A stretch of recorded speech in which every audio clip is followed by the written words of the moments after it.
Some debts can never be repaid, some wounds never heal, and some land, once it's in your blood, becomes more than property. It becomes your soul. The Montana sky was merciless that morning, vast and empty as a broken promise, when the foreclosure notice arrived. 30 days. 3 generations of sweat and sacrifice reduced to a banker's deadline. Outside, storm clouds gathered over the valley like vultures, patient and inevitable. They say you can measure a man by what he does when everything is falling apart, by the choices he makes when there's nothing left to lose, by who he helps when he himself is drowning. What happens when a stranger appears with secrets in her eyes and city dust on her boots? When the land you die to protect becomes the battleground for something larger than yourself. Sometimes salvation comes disguised as ruin. Sometimes the thing that breaks you is the only thing that can save you. And sometimes, the most dangerous truths are the ones we tell ourselves. Frank Mitchell stood motionless in his kitchen, the bank letter trembling slightly in his weathered hands. The bold red lettering seemed to pulsate, final notice of foreclosure. 30 days to come up with $75,000, or the land that had been in his family for 3 generations would be gone. He placed the letter on the worn oak table, the same table where his grandfather had calculated crop yields, where his father had taught him to whittle, where he and Margaret had planned their future before cancer stole her away 5 years ago. Outside, the Montana sky darkened ominously. A storm was brewing, both literally and figuratively. The Weather Service had issued warnings about a powerful system moving through Valley Creek, but Frank had more immediate concerns than rain. His 58-year-old body felt every one of those years as he sank into a kitchen chair. The familiar ache in his left knee, a souvenir from Desert Storm, flaring up as it always did when stress or bad weather approached. "Damn it all," he muttered, pushing himself back up. There was no time for self-pity. The irrigation system needed reinforcement before the storm hit, or he'd lose what little remained of his struggling alfalfa crop. As Frank stepped onto his porch, he breathed in the electric scent of approaching rain. Valley Creek stretched before him, a patchwork of farms nestled between rolling hills and the jagged peaks of distant mountains. This land had sustained his family since 1946, when his grandfather returned from World War II and purchased 200 acres of Montana promise with his combat pay. Now it might all slip through Frank's fingers, like the soil during drought season. His cell phone rang, his son Michael calling from Seattle, where he worked as a software engineer. Frank hesitated before answering. He hadn't told Michael about the foreclosure yet. "Hey, Dad, just checking in. You battening down for the storm?" "Working on it," Frank replied, his voice deliberately casual. "How's that fancy tech job treating you?" "Good, good. Listen, I've been thinking about coming home for a few days next month. It's been a while." Frank swallowed hard. "That'd be nice, son. Real nice." After hanging up, Frank gazed at the darkening horizon. Would the Mitchell farm even exist when Michael planned to visit?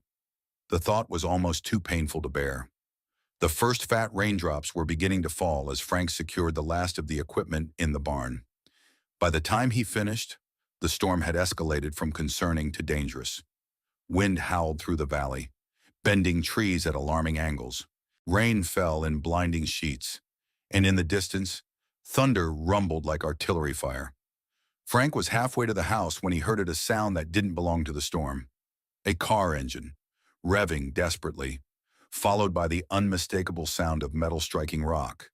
Peering through the downpour, he spotted headlights down by Crooked Creek, which normally was little more than a trickle, but now roared with floodwater. "Christ almighty," Frank muttered, already moving toward his truck. Some fool tourist had tried to cross the low-water bridge, not realizing that 10 minutes of Montana mountain rain could turn a peaceful creek into a raging torrent. The aging Ford pickup protested as Frank guided it down the muddy access road. Through the rain-smeared windshield, he could see an SUV with California plates, its front end already submerged in the rising water, tilted at a precarious angle against the concrete bridge support. A figure moved inside, illuminated by the vehicle's interior light. Frank parked on high ground and stepped into the storm, immediately drenched to the skin. The creek was rising visibly, already lapping at the SUV's door handles. 50 feet away, the old earthen dam that helped irrigate the eastern fields had begun to leak ominously. "Hey!" Frank shouted over the storm's fury. "Don't try to start it again. You'll flood the engine." The driver's window lowered slightly, and a woman's face appeared, pale with fear. "I can't open the door." The water pressure. Frank waded into the creek, cursing as the cold water filled his boots. The current pulled at his legs with surprising strength. If the dam gave way completely, both he and the stranded motorist would be swept downstream. "Roll down your window all the way," he shouted, bracing himself against the vehicle's frame. The woman complied, and Frank could see her more clearly now, middle-aged, with striking, silver-streaked auburn hair, framing a face that retained considerable beauty despite the fear distorting her features. "I'm going to have to pull you out through the window," Frank explained, the rain pelting his face. "The water's rising too fast. We don't have much time." "My bags," she began. "Leave them," Frank interrupted. "That dam upstream is about to go, and when it does, this whole area will be underwater." As if on cue, a deep, grinding sound echoed through the valley, the first section of the earthen dam giving way. Frank didn't hesitate. He reached through the window, grabbed the woman beneath her arms, and hauled her through the opening. She was lighter than he expected, but the awkward angle made the extraction difficult. Her shirt caught on something, tearing as she finally emerged. They had just made it to the pickup when the dam collapsed completely. A wall of water surged down the creek bed, lifting the SUV and slamming it against the bridge before sweeping it downstream like a child's toy. "My God," the woman whispered, watching her vehicle disappear into the churning darkness. "You're lucky to be alive," Frank said gruffly, turning the truck toward home. "What the hell were you thinking? Trying to cross during a flash flood warning?" "I didn't know," she replied, shivering despite the truck's heater blasting warm air. "I'm not from around here. I was following my GPS to a rental property, and it directed me across that bridge." Frank glanced at her. Up close, he could see a small cut on her forehead and the beginning of a bruise on her cheekbone where she must have struck the steering wheel. "You need to get that looked at," he said, nodding toward her injury. "It's nothing." She touched the cut gingerly. "I've had worse paper cuts. I'm Sophia, by the way. Sophia Reynolds." Frank Mitchell. He kept his eyes on the road, navigating the treacherous conditions. "The nearest hospital is in Riverside, 40 miles south, but that road will be flooded too by now. I've got a first aid kit at the house. We can at least clean that cut." Sophia nodded, clutching her purse, the only possession she'd managed to save. "Thank you. For everything. I can't believe I lost the car." "Insurance will cover it," Frank said matter-of-factly. "You're alive. That's what matters." The rain continued to hammer against the truck as they approached the Mitchell farmhouse. Built in 1952 by Frank's grandfather and father, the two-story structure had weathered countless Montana storms. Its white paint was peeling in places, and one of the shutters hung at an angle that had been on Frank's fix-it list for longer than he cared to admit, but it stood solid against the elements. Inside, Frank switched on lights and gestured toward the kitchen. "Sit," he instructed, heading for the bathroom where he kept the first aid supplies. When he returned, Sophia was standing by the window, watching the storm rage. "I don't mean to be a burden," she said as he approached with the kit. "If there's a motel nearby, I can call a taxi once the weather clears." Frank snorted. "Nearest motel is in Riverside, same as the hospital. No taxis in Valley Creek, unless you count Billy Elkins, who might give you a ride in his '89 Buick if you catch him sober, which is rare these days." He opened the kit and removed an antiseptic wipe. "This'll sting." Sophia barely flinched as he cleaned the cut. Frank worked with the gentle efficiency of someone accustomed to treating injuries, a skill honed during his military service and refined through years of farm accidents. You mentioned a rental property, he asked, applying a small butterfly bandage to the cut. Yes, I leased a cabin for 3 months. I'm a writer, she explained. I needed somewhere quiet to finish my latest project. Frank raised an eyebrow. Don't know any rental cabins around here except the old Ross place up on Timber Ridge, but that hasn't been occupied in years. Sophia pulled a folded paper from her purse and handed it to him, a rental agreement with an address and crude map. That's it. The Ross cabin. The owner is someone named Victor Reynolds. I arranged everything online. Frank's expression darkened. Victor Reynolds doesn't own that property yet, though not for lack of trying. He returned the paper to her. The Ross family still technically owns it, but they moved to Florida after their logging business went under. Reynolds has been trying to buy up land all over the valley for some resort development scheme. Thunder cracked directly overhead, making the windows rattle. Frank stood and moved to the refrigerator. You hungry, Storm's not letting up anytime soon, and you've had a shock. Food helps. Without waiting for an answer, he began pulling out ingredients for sandwiches. Sophia watched him work, taking in the kitchen with its 1970s appliances and handmade curtains that had clearly been hanging for decades. You've lived here a long time, she observed. All my life, except for my military service, Frank replied, slicing homemade bread. My grandfather bought this place after World War II. My father expanded it in the 60s. Now it's just me trying to hang on. He hadn't meant to add that last part, and he busied himself with the food to avoid her gaze. It's beautiful land, Sophia said softly. I can see why you'd want to preserve it. Frank placed a plate before her, a sandwich with thick sliced ham, cheese, lettuce, and tomato. Eat. I'm going to check on the livestock. The barn should hold, but this storm is fiercer than predicted. By the time Frank returned, soaked again despite his rain gear, Sophia had finished her sandwich and washed the plate. She stood awkwardly in the middle of the kitchen, clearly uncertain about her situation. Storm's not letting up before morning, Frank announced, removing his dripping coat. And most of the valley roads are flooded. You'll have to stay here tonight. I couldn't impose. It's not an imposition, it's practicality. Frank interrupted. I've got a guest room upstairs. My son's old room. Sheets are clean. Sophia looked like she wanted to argue, but instead nodded. Thank you. I don't know what I would have done without your help tonight. Frank led her upstairs to Michael's room, which remained largely unchanged since his son had left for college 9 years earlier. Academic trophies lined a shelf, and a faded poster of the Seattle skyline hung on one wall, an early indication of where Michael would eventually settle. Bathrooms across the hall, Frank explained. I put out a clean towel and t-shirt. It'll be big on you, but at least it's dry. Sophia smiled gratefully. You've thought of everything. Farmers have to be prepared, Frank replied with a shrug.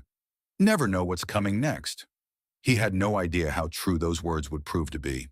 The next morning dawned clear and brilliant, the storm having spent its fury overnight. Frank was already on his second cup of coffee when Sophia appeared in the kitchen doorway, wearing her clothes from the previous day, now mostly dried. Good morning, she said tentatively. I hope I didn't oversleep. It's barely 6, Frank replied, pouring her a cup of coffee. But damage assessment starts early after a storm like that. Sophia accepted the coffee gratefully. How bad is it? Could have been worse. Lost part of the eastern irrigation system when the dam went. Barn roof leaked in the same spot it always does. Few trees down. He sipped his coffee. Your car's probably halfway to Idaho by now. I've already called the rental company, Sophia said. They're arranging for a replacement, but it won't be delivered until tomorrow. I was hoping. She hesitated. Would it be possible for you to take me to the cabin today? I really need to get started on my work. Frank considered the request. He had plenty to do repairing storm damage, but he was also curious about the condition of the Ross cabin. No one had lived there for at least 5 years. I can take you up there, he agreed, but don't get your hopes up.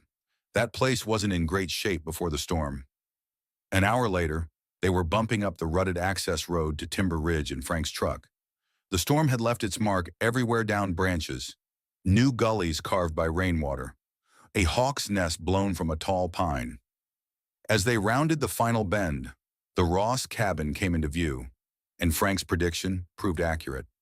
The small log structure had once been charming, with a covered porch facing the valley and large windows to capture the mountain light.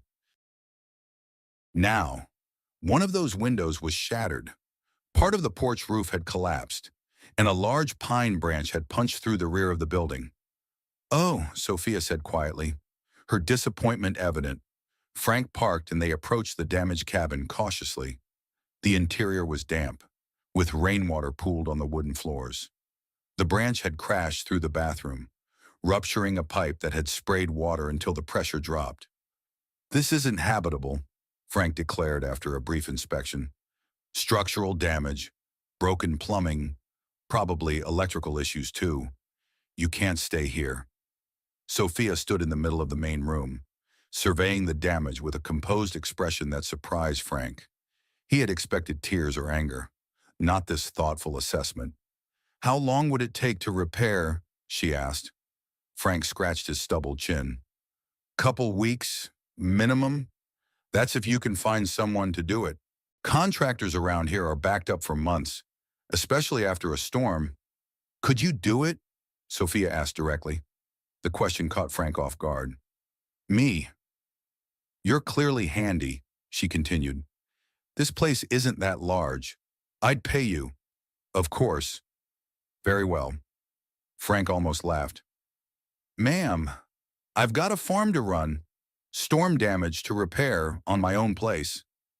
"I understand," Sophia replied, "but I really need this cabin. Mr.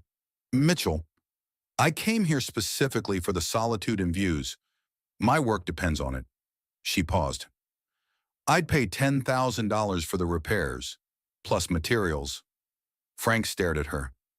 $10,000 was a significant sum enough to make the next mortgage payment with some left over for the irrigation repairs. But something didn't add up.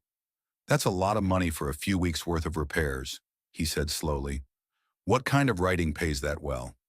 "I've had some success," Sophia replied vaguely. "Literary fiction, and this project is important to me. Time sensitive, you might say." Frank studied her for a long moment. There was something she wasn't telling him, but the money was too good to pass up, especially with the foreclosure deadline looming. "I'd need half up front for materials," he said finally. "And I can only work on it part-time. My farm comes first." "Of course," Sophia agreed quickly. "When could you start?" And that was how Frank Mitchell, third-generation Montana farmer, found himself agreeing to repair a storm-damaged cabin for a mysterious writer from California who seemed far too willing to part with large sums of money. The next 3 days fell into an unexpected rhythm. Frank would work on his farm from dawn until early afternoon, then drive Sophia to the cabin where he'd spend a few hours on repairs before returning her to the farmhouse for dinner. Her replacement vehicle had arrived, another SUV, but this one with Montana rental plates giving her some independence. But she seemed content with their arrangement. Frank focused first on the structural damage, removing the fallen branch and patching the cabin roof. Sophia often sat on a boulder nearby, a notebook open on her lap, occasionally writing but more often just watching him work, asking questions about the valley, the changing light on the mountains, the history of the Ross family. "You ask a lot of questions for someone who's supposed to be writing," Frank observed on the third afternoon as he replaced rotted boards on the porch. Sophia smiled enigmatically. "All of it feeds the work, Mr. Mitchell. You've been sleeping under my roof for days now. Might as well call me Frank." "Frank," she repeated, as if testing the sound of it. "And I'm Sophia, not ma'am or Miss Reynolds." He nodded, hammering a nail with perhaps more force than necessary. There was something about this woman that unsettled him, not in an unpleasant way, but in a manner he hadn't experienced since meeting Margaret at a county fair 28 years earlier. At 58, Frank had assumed such feelings were behind him, especially after the hollowing grief of watching his wife wither away from cancer. They were replacing the broken window together when the first unwelcome visitors arrived. Three men in a mud-splattered pickup truck pulled up to the cabin, their arrival announced by the crunch of gravel and the sudden silence of an engine cut mid-throttle. Frank straightened, instantly alert to the tension in the air. Valley Creek was generally peaceful, but he recognized trouble when he saw it. "Stay inside," he told Sophia quietly. "What is it?" she asked, peering past him. "Don't know yet," Frank replied, setting down his tools. "But those boys aren't here for conversation." The three men approached with the loose-limbed confidence of those looking for trouble. The leader, a lanky fellow with a patchy beard and camouflage jacket, carried a rifle slung casually over his shoulder, not unusual in Montana, but the way he gripped it suggested it wasn't just for hunting deer. "Afternoon," Frank called, positioning himself on the porch steps, deliberately casual but blocking access to the cabin. "Something I can help you with?" "Didn't know anyone was staying up here," the leader replied, his eyes moving past Frank to glimpse Sophia in the doorway behind him. "Ross' place has been empty for years. It's being renovated," Frank said evenly. "Private property." The second man, shorter but powerfully built, spat tobacco juice onto the ground. "This used to be good hunting ground before the no trespassing signs went up. Thought we might do some scouting." "Season doesn't open for 2 months," Frank pointed out, "and the signs are still up." The third man, who had remained silent, suddenly nudged the leader and muttered something. The leader's expression changed as he took a closer look at Frank. "Hey, you're Mitchell from down in the valley, ain't you? The one about to lose his farm to the bank." Frank's jaw tightened. Word traveled fast in small communities, but he hadn't expected his financial troubles to be common knowledge yet. "My business is my business," he replied coldly. "And right now, my business is fixing this cabin. So unless you've got legitimate reason to be here, I suggest you move along." The leader took a step forward, hands shifting on his rifle. "Maybe we don't feel like moving along. Maybe we were hoping to find this place empty so we could borrow a few things. Empty cabins have all sorts of useful stuff." Frank's military training kicked in, his body automatically assessing threats and options. Three men, at least one firearm, possibly more concealed. His own shotgun was in the truck, too far to reach. He was unarmed except for his carpenter's hammer, still in his belt. "That would be a mistake," Frank said, his voice dropping to a dangerous register that few people had ever heard. "A serious one." Something in his tone made the leader hesitate. Frank Mitchell was no longer a young man, but at 6'1", with shoulders broadened by decades of farm work and the bearing of a man who had seen combat, he presented a formidable figure. The tense standoff might have escalated further, if not for the sudden appearance of Sophia on the porch beside Frank. She held her phone up, clearly recording. "I've already called the sheriff," she announced calmly. "And I have your faces and license plate on video. Is petty theft really worth going back to jail?" It was a bluff cell service was spotty at best on Timber Ridge, but delivered with such confidence that the three men exchanged uncertain glances. "We don't want any trouble," the leader said, already backing toward their truck. "Just a misunderstanding." "Then misunderstand your way off this property," Frank replied, not moving from his position. They retreated, the truck's engine roaring to life with unnecessary aggression. As they disappeared down the access road, Frank turned to Sophia with newfound respect. "Quick thinking with the phone," he acknowledged, "though the sheriff would need a carrier pigeon to get a message up here." Sophia slipped the phone back into her pocket, and Frank noticed her hand was trembling slightly despite her calm demeanor. "I'm familiar with men like that," she said. "All bluster until confronted. Then they fold." "Sometimes," Frank agreed. "Not always. Those weren't just ordinary troublemakers. The short one did time for armed robbery last year." Sophia's eyes widened. "You knew them?" "Of them," Frank clarified. "Valley Creek's not big. Word gets around." He paused. "They were right about one thing, though. I'm about to lose the farm to the bank." He hadn't meant to share that, but the confrontation had left him off balance. Sophia studied him for a long moment before responding. "Is there anything I can do to help?" she asked quietly. Frank shook his head. "Unless you've got $75,000 hidden in that notebook of yours." "Not really. It's just the way things go sometimes. Farming's a gamble, and I've had a long streak of losing hands." He turned back to the window installation, effectively ending the conversation, but he could feel Sophia's eyes on him, thoughtful and calculating in a way that made him wonder again exactly who she was and what had really brought her to Valley Creek. The next morning, Frank drove into town for supplies. Valley Creek was little more than a main street with essential businesses, a general store, a diner, a feed supply, a small bank branch, and a gas station. Everyone knew everyone, which meant that Frank couldn't avoid questions about the woman staying at his farm.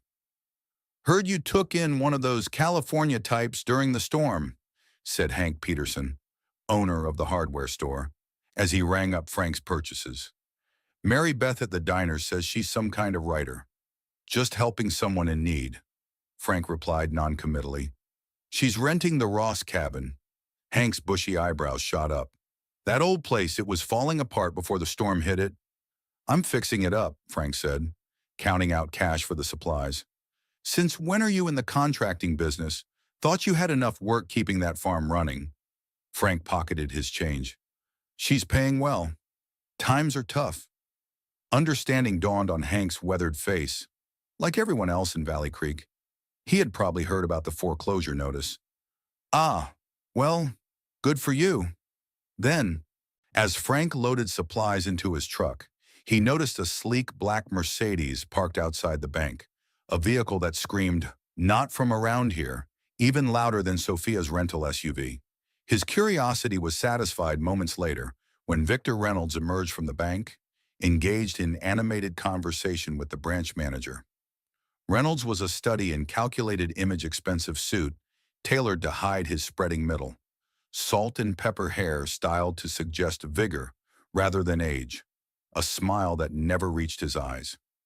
He had appeared in Valley Creek 3 years earlier, presenting himself as a visionary developer who would transform the struggling agricultural community into a resort destination.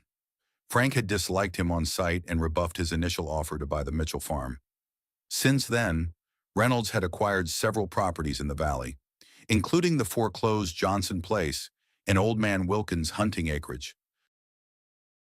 Reynolds spotted Frank and altered his course, approaching with the confident stride of a man accustomed to getting his way. "Frank Mitchell," he called, extending his hand. "Just the man I wanted to see." Frank reluctantly shook the offered hand. "Reynolds, I understand you're doing some work on the Ross cabin," Reynolds said, getting straight to business. "Interesting, since I have a pending offer on that property." "Take it up with the Ross family," Frank replied. "I'm just doing repairs for a renter." Reynolds' smile tightened. "Ah, yes, the mysterious writer from California. Quite generous with her renovation budget. I hear." The implication that Reynolds had been asking around about Sophia set Frank's teeth on edge. "Don't you have some golf course to build?" "Valley Pines Resort will be much more than a golf course, Frank," Reynolds replied smoothly. "It's going to revitalize this entire community. 200 jobs, tourism dollars, infrastructure improvements, and all it costs is the soul of the valley," Frank countered.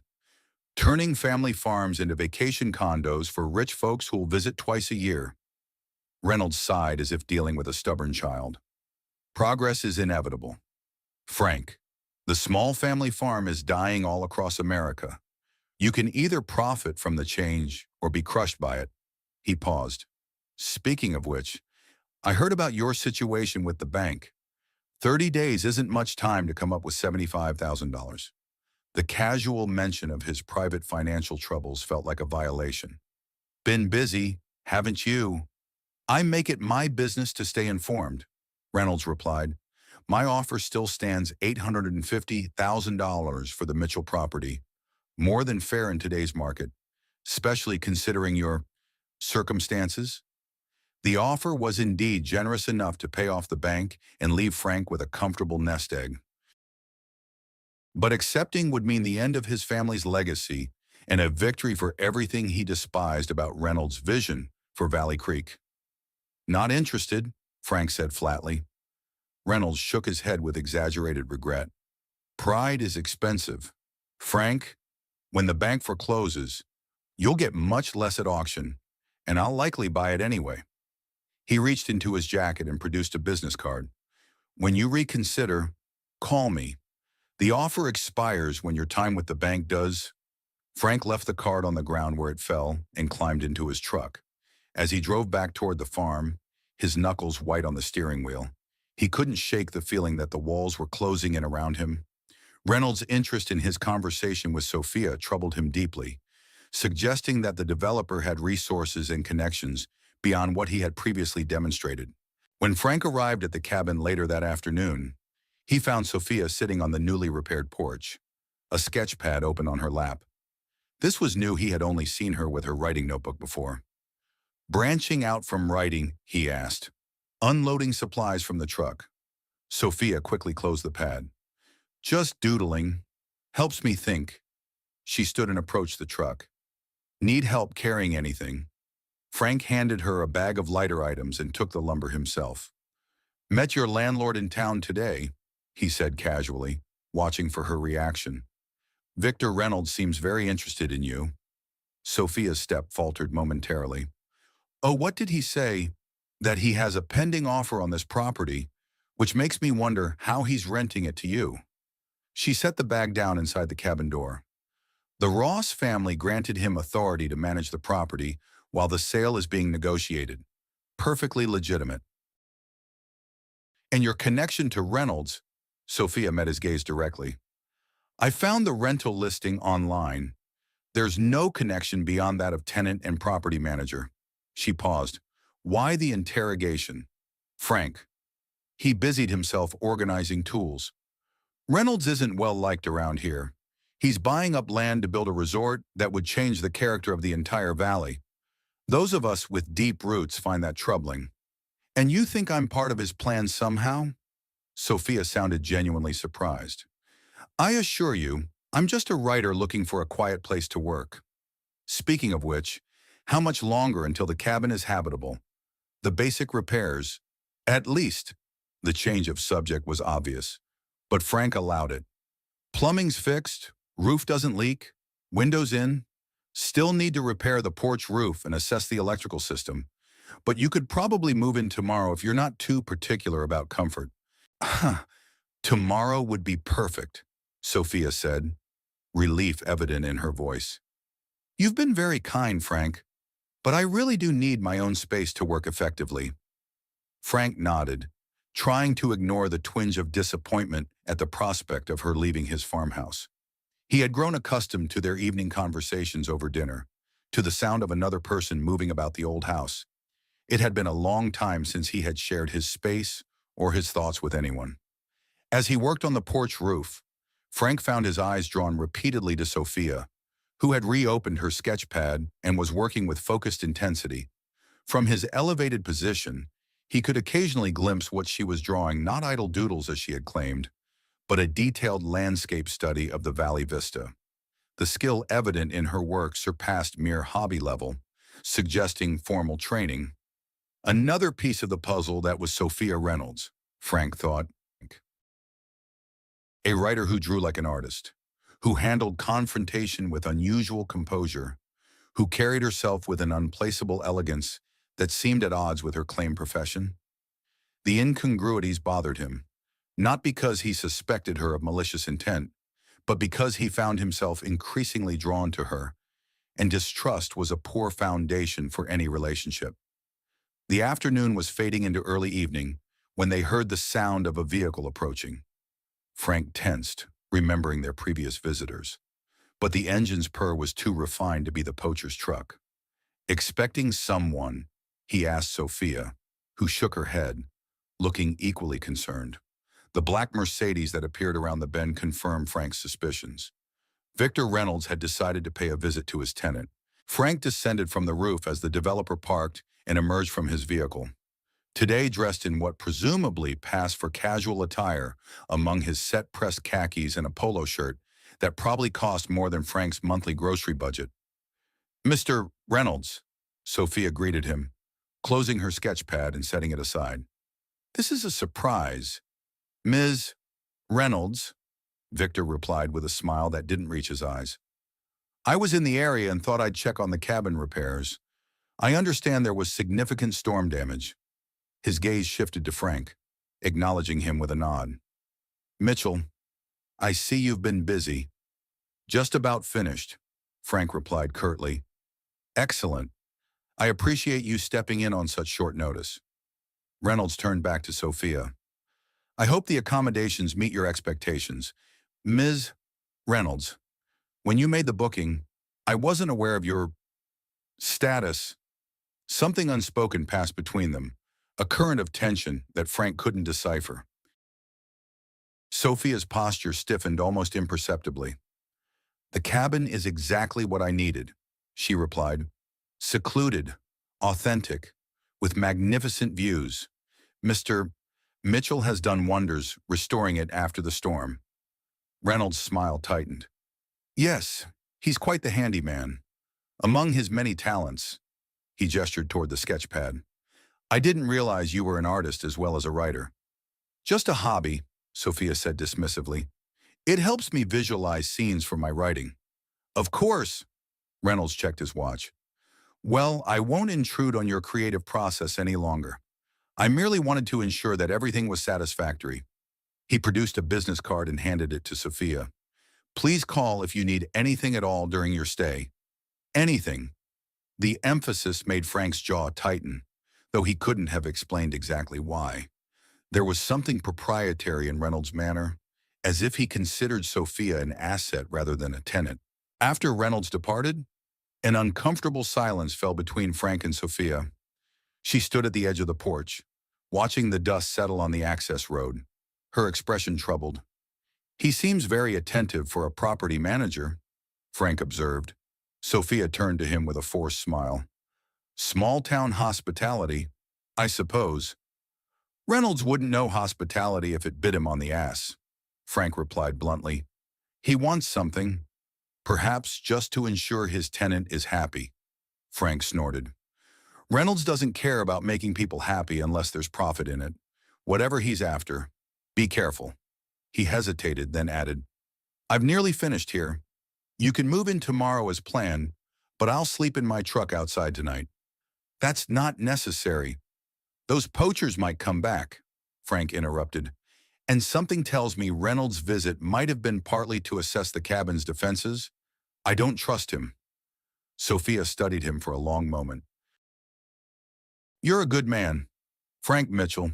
They don't make many like you anymore." The simple compliment affected him more than it should have, warming places in his heart that had been cold for years. "Let me get the electrical checked," he said gruffly, turning away to hide his reaction. "Then I'll drive you back to the farm to pack your things." That night, Frank lay awake in the cab of his truck, parked where he could see both the cabin's front door and the access road. The night was clear, stars brilliant in the Montana sky, the air carrying the sweet scent of pine mixed with the earthy aroma of soil still damp from the recent storm. Inside the cabin, a single light burned in what had once been the Ross family's living room. Frank imagined Sophia at the rough wooden table, working on her mysterious writing project, or perhaps sketching another valley scene. The thought of her nearby, separated only by logs and glass, provoked feelings he hadn't experienced in years, a mixture of protectiveness and longing that both comforted and disturbed him. Frank was drifting towards sleep when a noise snapped him fully alert, the distinctive sound of a branch breaking underfoot. Someone was approaching the cabin on foot, moving with deliberate stealth. Silently, Frank reached for the shotgun he'd placed on the passenger seat. Years of military training reasserted themselves as he eased from the truck, staying low and using the vehicle for cover. The moon was bright enough to cast shadows, and Frank waited, watching for movement. There a figure moving between trees at the edge of the clearing, then another, approaching from a different angle. Frank counted 3 distinct shapes, recognizing the coordinated approach of men with a plan. The poachers had returned. Likely emboldened by alcohol and resentment, Frank considered his options. He could confront them directly, using the shotgun as a deterrent. He could attempt to reach the cabin and barricade himself and Sophia inside, or he could try to scare them off without revealing his position. The decision was made for him when one of the figures produced what looked like a Molotov cocktail, a bottle with a rag stuffed in its neck. The man struck a lighter, and the rag burst into flame. Frank raised the shotgun and fired into the air. The blast shattered the night's silence, echoing off the surrounding hills. "Next one won't be a warning," he shouted. The figures scattered, but the man with the Molotov hurled it toward the cabin before fleeing. The flaming bottle arced through the air, but fell short of its target, exploding against a rock and igniting the dry undergrowth. "Fire!" Frank yelled, already running toward the flames. "Sophia, get out!" The cabin door flew open, and Sophia emerged, clutching her notebook and sketchpad. "What's happening?" "Poachers with a firebomb," Frank explained tersely, grabbing a shovel from his truck. "Help me before it spreads hard together." They fought the growing fire, Frank digging fire breaks while Sophia used a bucket to ferry water from the cabin's newly repaired plumbing. The flames were persistent, fed by dry pine needles and underbrush, but finally yielded to their efforts. As they stood panting amidst the smoldering remains of what could have been a devastating forest fire, Frank surveyed the darkness, shotgun ready. "I think they're gone, but they might come back with reinforcements." Sophia's face was smudged with soot, her clothes disheveled, but her eyes were clear and determined. "We should call the sheriff," Frank nodded. "First light, we'll drive into cell range and make the call. For now, we both sleep in the cabin. I'll take the first watch." Inside, they arranged a makeshift alarm system using fishing line and cans from the supplies Frank had brought. It wasn't sophisticated, but anyone approaching the cabin would trigger enough noise to wake them. "Why would they do this?" Sophia asked as they finished the preparations. "What could they possibly gain from burning down an empty cabin?" Frank checked the shotgun's load before setting it near the door. "Could be several things. Revenge for being confronted earlier, bored, drunk idiots looking for excitement, or," he hesitated, "or what? Or someone paid them to create problems." Frank finished. "Reynolds wants this property badly. The Ross family has been holding out for more money, but if the cabin burned down, the land value would drop." Sophia sank onto a chair, absorbing the implications. "You think Victor Reynolds would go that far? Arson is a serious crime." "Men like Reynolds don't get their hands dirty," Frank replied. "They find desperate people to do the dirty work, maintaining plausible deniability." He didn't add his other suspicion that Reynolds might have a particular interest in driving away this specific tenant. The developer's unusual attention to Sophia suggested motives beyond simple property acquisition. "You should try to get some sleep," Frank said, pulling a chair to the window where he could watch the approach to the cabin.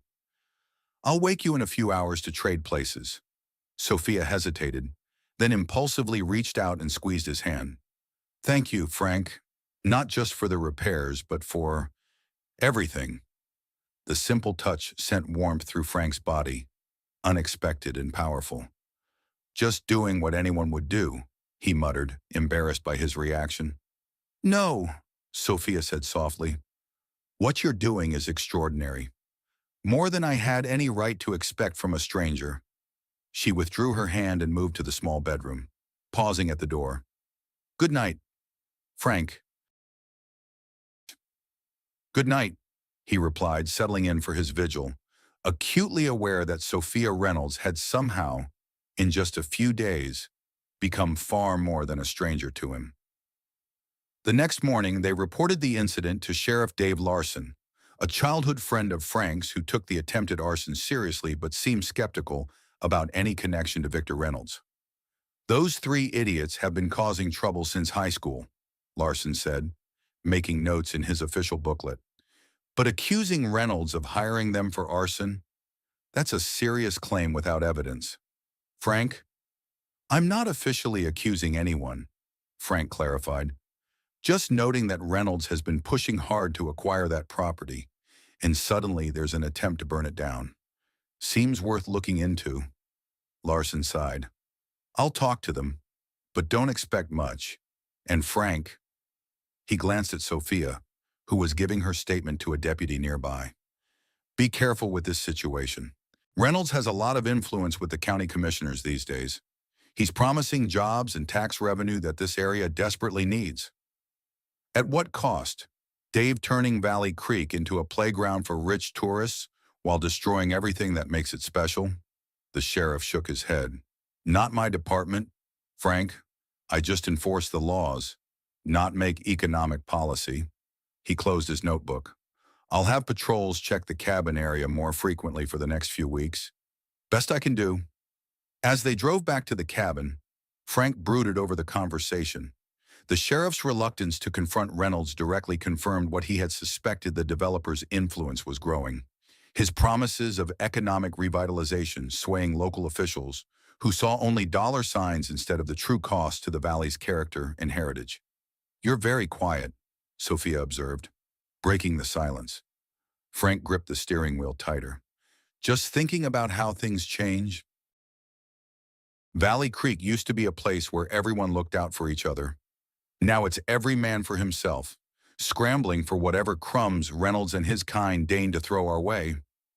Is it really that simple? Sophia asked.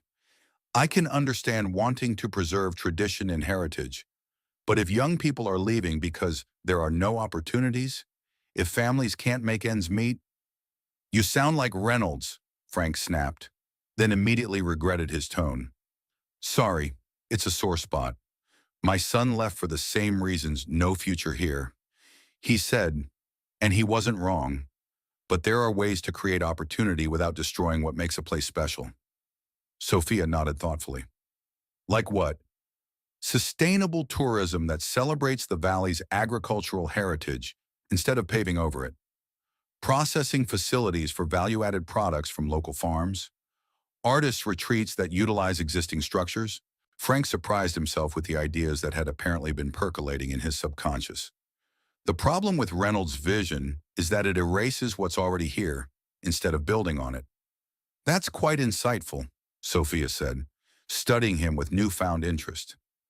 Have you shared these ideas with others in the community? Frank shrugged. What's the point? I can barely save my own farm, let alone reshape the valley's economic future. They had reached the cabin, which looked peaceful in the morning light, showing no signs of the previous night's drama except for the blackened patch of ground where the fire had been contained.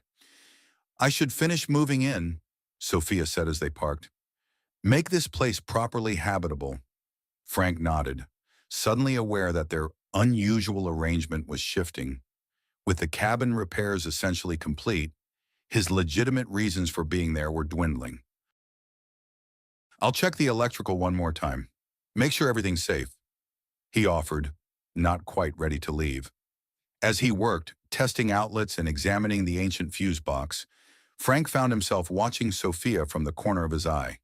She moved with purpose, arranging her sparse belongings, the notebook and sketchpad, a small collection of books, a laptop computer that she set up on the rustic table. There was something deliberate in her placement of each item, as if creating a specific environment rather than simply unpacking.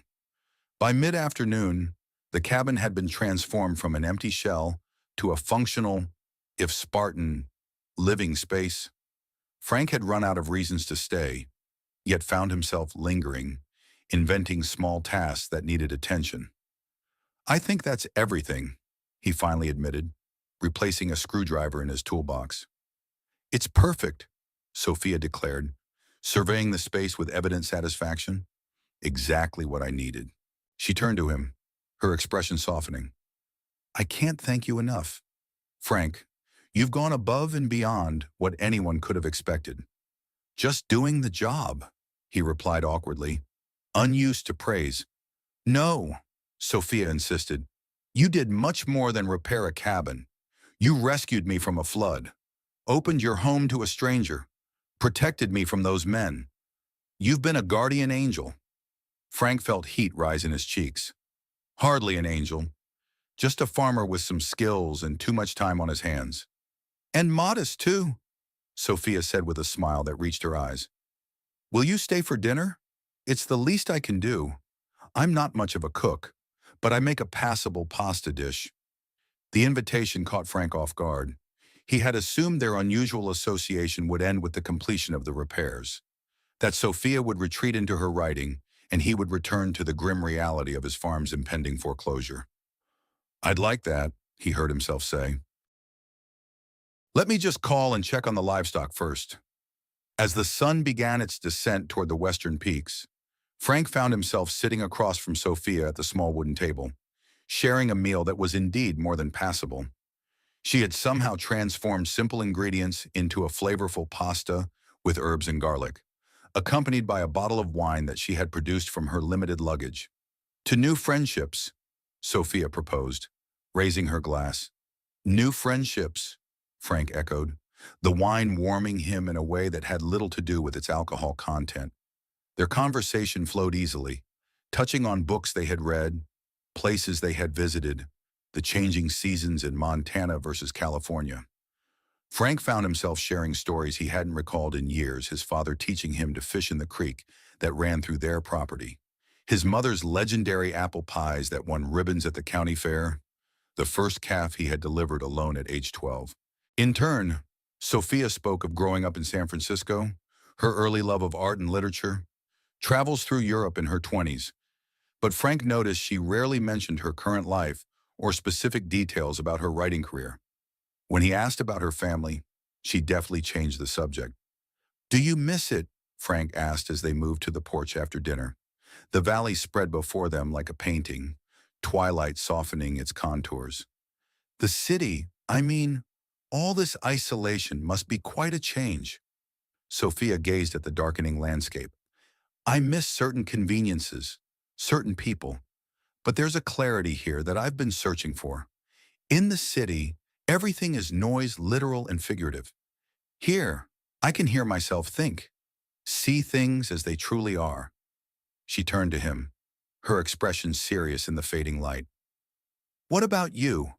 Frank, if you lose the farm, what will you do? Where will you go? The question cut to the heart of the fear he had been avoiding. I don't know, he admitted. Farming is all I've ever known, all I've ever wanted to do.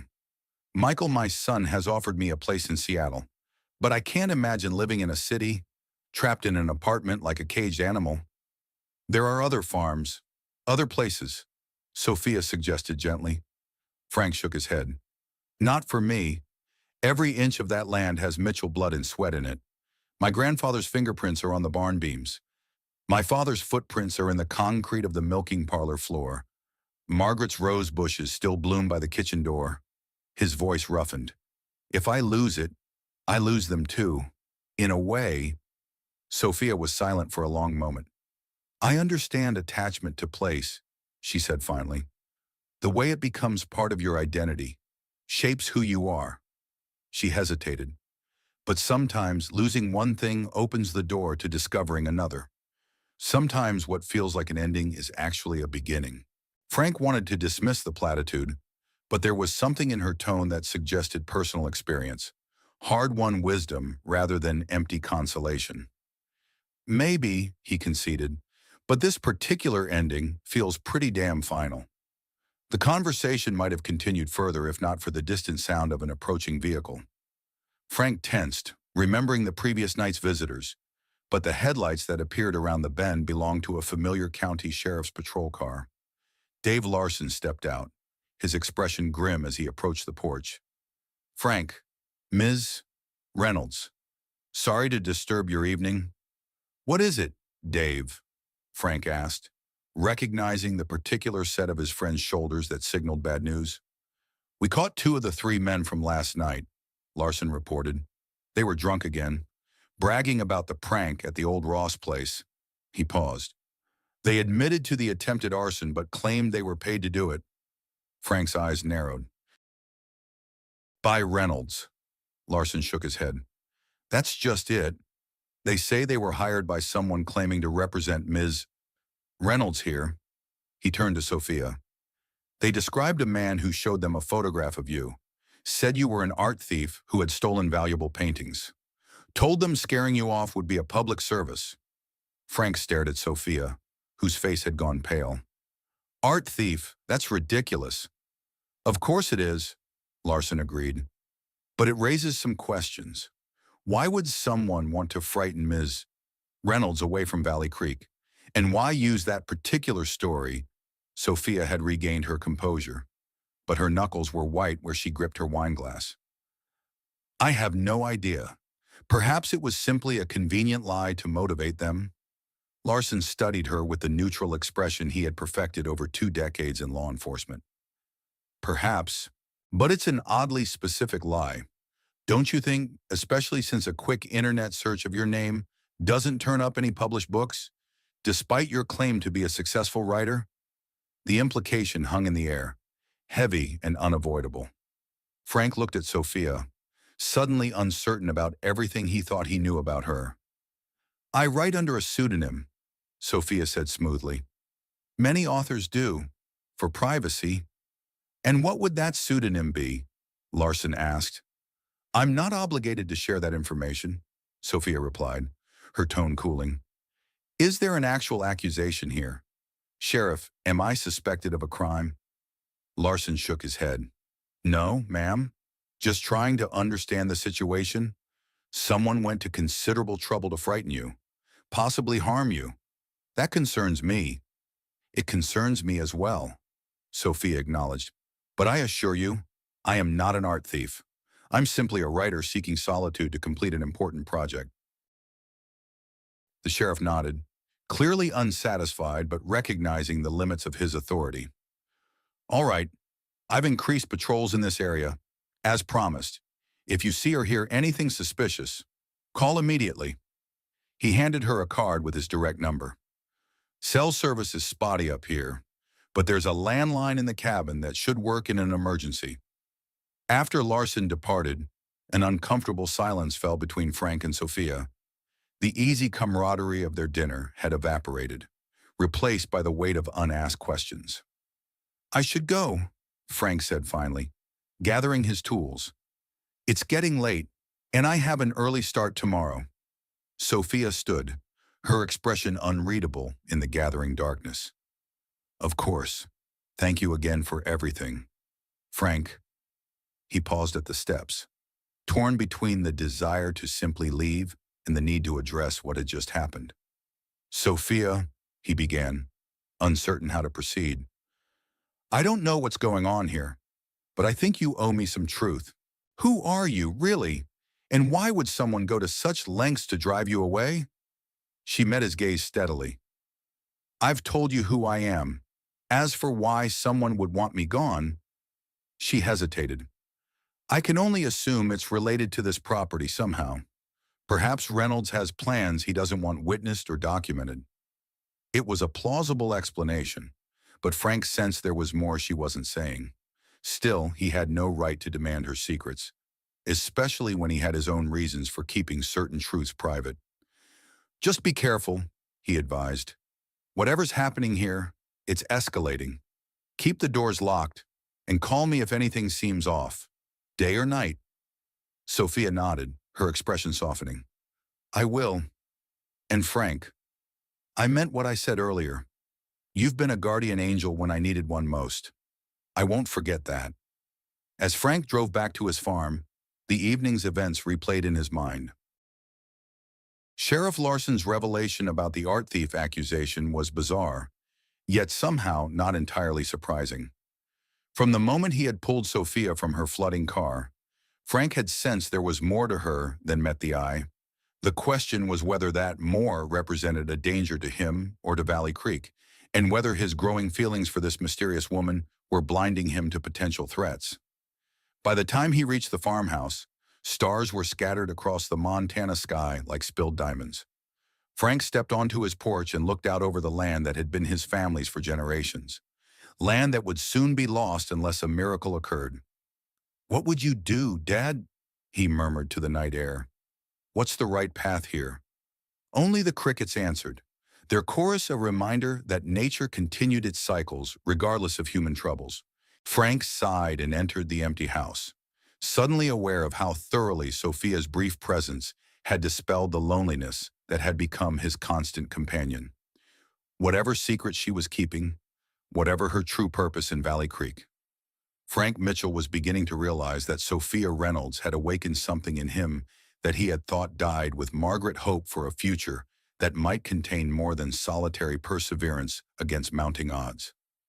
The question was whether that hope was founded in reality or merely another path to disappointment and loss. The autumn light falls differently across Valley Creek now, golden and forgiving. It traces the contours of land that has witnessed both desperation and redemption. A farmer's calloused hands, once clenched in defiance against inevitable loss, now rest easily on a fence post that marks not an ending, but a continuation. We search for worth in what we own, in acres measured and deeds recorded. But true value lies in what cannot be bought or sold, courage shown when fear would be easier, truth offered when lies would be simpler, and hands extended when all else is falling away. Frank Mitchell saved a stranger from floodwaters, never knowing she would become the current that changed his own course. Sophia Reynolds sought solitude to complete one final masterpiece, finding instead that her greatest work would be painted not on canvas, but in the restoration of a man's broken spirit in a community's forgotten promise. Sometimes we must lose everything to discover what we truly possess. Sometimes we must rebuild what storms have damaged to understand what remains unbreakable. And sometimes it takes a stranger's eyes to truly see the beauty in what we've taken for granted, in the spaces between struggle and surrender, in that sacred ground where pride meets humility. This is where we find our true home. Regardless of who holds the deed,